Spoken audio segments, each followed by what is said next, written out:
Des prisons bien souvent surpeuplées et vétustes. En Europe, le huis clos carcéral est un terreau dangereusement propice à la propagation du Covid-19. Jusqu'ici, pas de foyer majeur, mais divers gouvernements ont pris des mesures pour les désengorger, notamment la libération anticipée des prisonniers arrivant en fin de peine.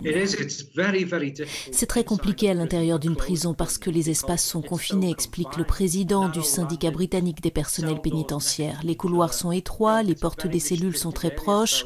Respecter les consignes de distanciation est possible, mais cela nécessite d'imposer encore plus de restrictions.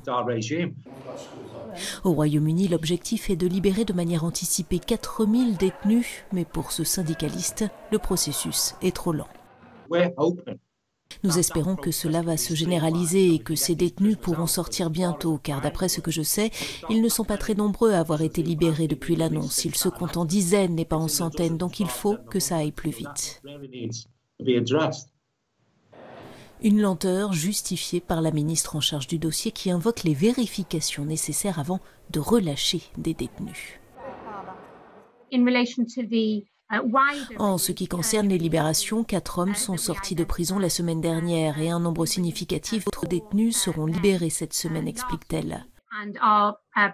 Ces derniers jours, nous devions aussi nous assurer, c'était impératif, que les personnes qui seront relâchées ne posent pas de risque pour la sécurité publique.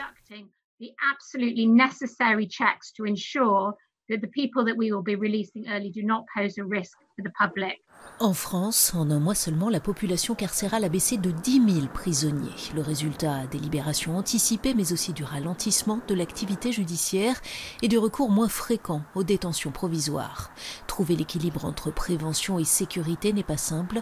L'Italie en sait quelque chose. Mi-mars, la suspension des parloirs avait provoqué des mutineries.